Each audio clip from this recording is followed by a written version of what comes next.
Hello and welcome everyone. I'm playing a game called Absolute War, the Russian Front 1941-1945 by Karl Paradis, or he seems to be from Quebec, so it might even be Karl Paradis, but I'm not sure about that. Anyway, um, so this is another East Front game, but there are also many things about it that aren't like many other East Front games. I'm still learning it, but so far I'm pleasantly impressed.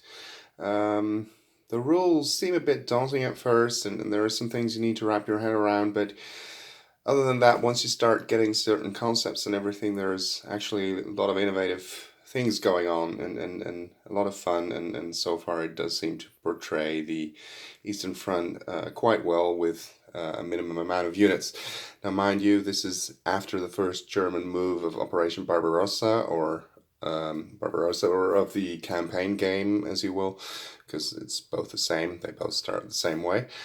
The number of counters will increase as time progresses, but it's still a relatively low amount of counters, a relatively small map. I mean, if you compare it to monster games, that portray the conflict at a divisional level or something like this, and this is more at the army level. Well, I'll just run you through a little bit what happened on this first turn. I'm still learning. I hope I didn't make any mistakes.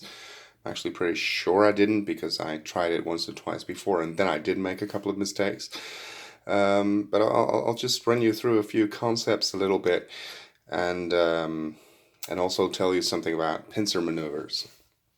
Now, I started with, mind you, each attack is resolved separately before you move on to the next attack, so you don't have to declare them all in advance. Over here, the two Finnish units attack this Russian unit, and you add up the strength points. I've taken away the markers now, but one unit was the lead attacking unit and the other one was in support. In this case, that means the lead unit contributes full firepower, which means 2 plus 1 for the support, because in support, in a different stack, you only add support points. Because you're attacking into difficult terrain here, the defender gets an extra bonus, so it's 2, and because of this, in an assault, but both sides draw a card. I showed you the Russian card. The German card was 0. It didn't add anything to the attack, and this Russian card did. So in the end, it was actually 3 against 3. Maybe even 3 against 4. Well, I don't know. I think I did well. The result was in one way or another 0, so there wasn't any difference. So nothing happened there. In one of my previous attempts at this opening, I actually added some Luftwaffe support to the Finnish units, but then it turned out I dearly missed those somewhere else, and it does seem to be somewhat of a sideshow. So that was the wrong decision, and yeah, okay, they didn't make a breakthrough, but that doesn't really matter because even if they do make it here, they're not allowed to attack Leningrad, not even if the Germans actually get adjacent to it or whatever, which happens in many other games. The Finnish units are only allowed to attack the Modi lands, as they are called, if they are unopposed. So let's say that the situation later on would be like this, and there is no Russian unit, then they could move into it. But as long as it's opposed, then they're really restricted to Finland and these two Modi lands. What I'm showing you here, this mobile marker should have been removed. It might not even have been placed in the first place according to the rules, but I just wanted to show it to you for the sake of the example. The German units attacked actually this particular Russian unit in this area, Kaunas. They took it, and then this unit, mobile, exploited into Riga. This unit had previously, because of the combat result here, retreated into Riga. But by means of mobile exploitation, the 4th Panzer was able to also get there. But note that it cannot attack again. You can only attack a unit once. So this unit was also attacked, so it cannot be attacked again. But this does mean the area is contested, and then on the subsequent turn, on the Soviet turn, they will actually have to either leave the area or engage the Germans there, and the odds for the Russians aren't very good there, so they will probably retreat. So that's one way of mobile exploitation. Another one took place here, where Second Panzer did that. They actually attacked Brest along with this unit, I suppose it was, and that was successful. And then it moved into this area using mobile exploitation.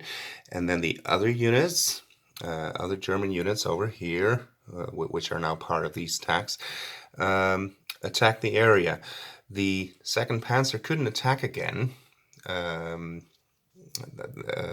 is not something you can usually do when you use mobile exploitation, but it did place a pincer marker, and because the attack here was successful, it also managed to prevent a retreat from any Russian units that were there, resulting in their elimination. And later on, if such an exploitation move is successful, you get to place a pocket marker, which can grant you points for trapped Soviet units, remnants of big remnants of units that are still in the area that need to be mopped up. And if the area isn't retaken in the Soviet turn, then on the next German turn you score points for it, for such a pocket marker. And here in the south, I don't quite remember what the result was, but anyway, the Russian unit wasn't destroyed and the area ends up contested. Yeah, so those are a couple of things that happened. There was no major, well, there were two major offensives. You have to do two major offensives in Operation Barbarossa, which you can see here. This is one of the cards that well, the Germans didn't even draw it. You just start with that card at the beginning of the campaign or at the beginning of Operation Barbarossa, which, again, they start the same way. You need certain conditions to be able to perform a pincer maneuver, and placing armor markers, none of which were fulfilled in this case, and very often you get to play some other card. But I didn't have a German card which allowed that. But there are actually three different types of mobile exploitation that you can do, and I actually showed you two. You can also move into a vacant area. That's always okay. That's actually what this one did. Also, by using mobile exploitation, this area was taken, and the third Panzer moved into Minsk. So it can either end in a contested area, it can end in an open area, or it can assist an attack that still has to take place.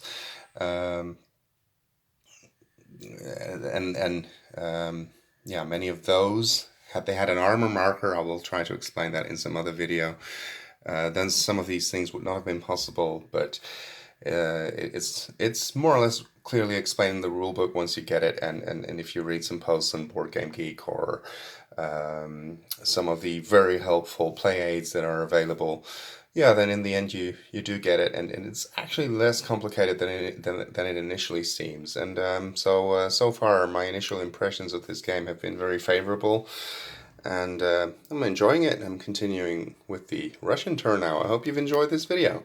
Thank you for watching.